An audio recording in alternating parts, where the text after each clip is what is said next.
Computers are all around us. From laptop computers to smartphones to smart watches, they're changing the way that we live our lives. But have you ever asked yourself, what exactly is a computer?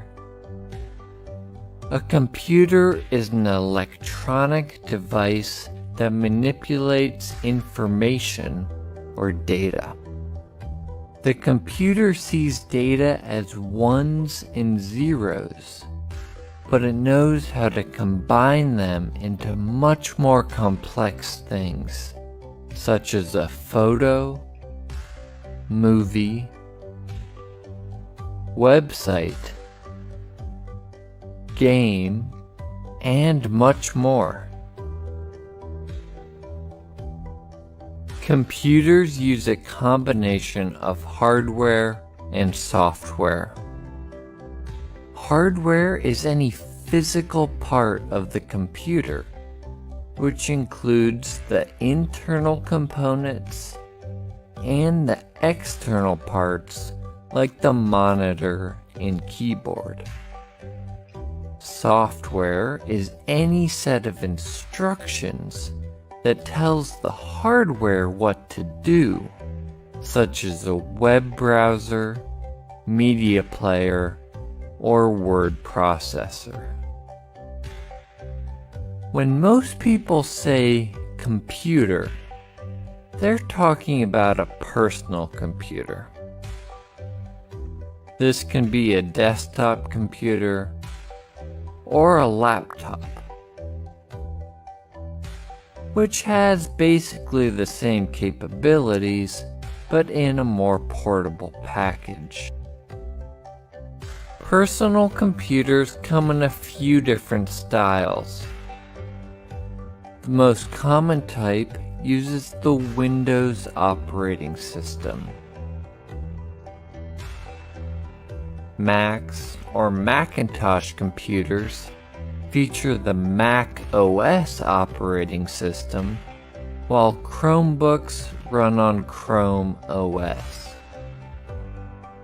Smartphones and other mobile devices mostly use the iOS or Android operating systems.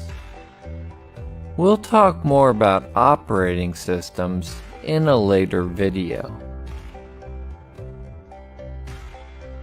Computers come in many other shapes and sizes.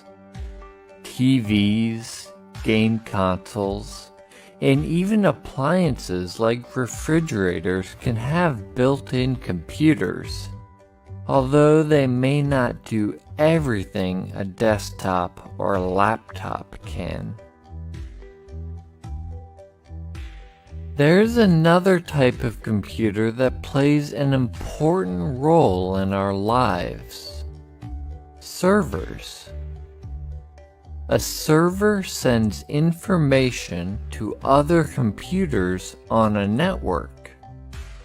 In fact, every time you use the internet, web servers deliver the web pages that you want to see to your computer.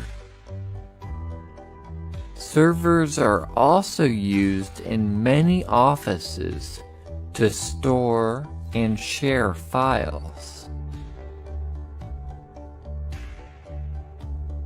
As you can see, there are many types of computers out there, and each one plays a part in our modern world.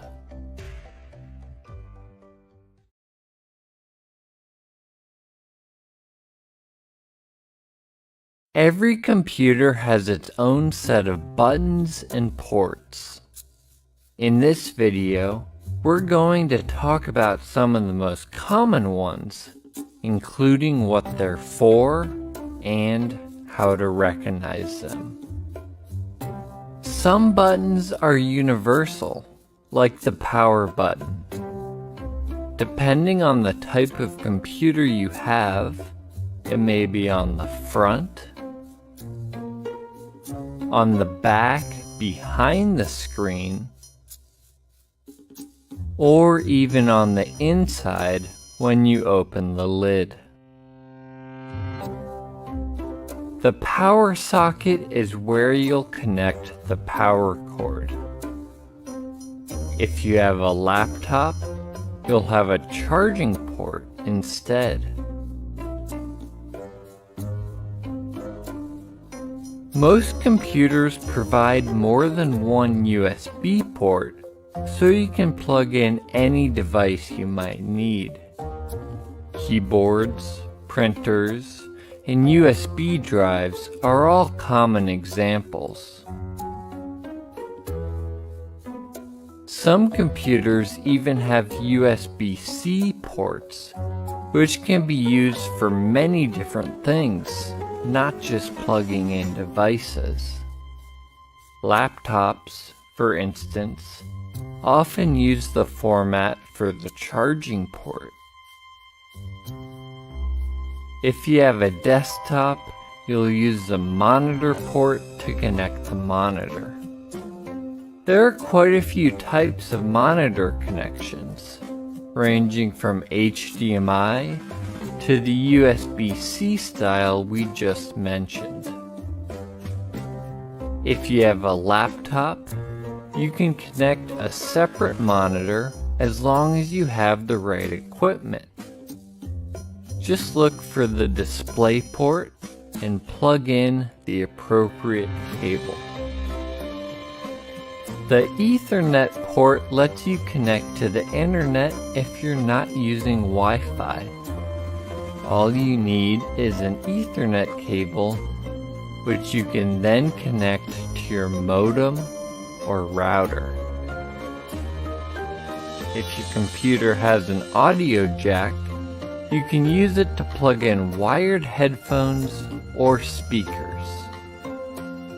You may or may not have a disk drive, depending on how old your computer is and who makes it. The disk drive can be used to insert a CD, a DVD, or a Blu-ray disc. If you have ports that look like this, they're for older peripherals like mice, keyboards, and printers. Newer versions of these devices usually connect via USB or wirelessly. That covers the basics of buttons and ports. Of course, every computer is different, and technology is always changing. To find out what options you have, take a closer look at your computer.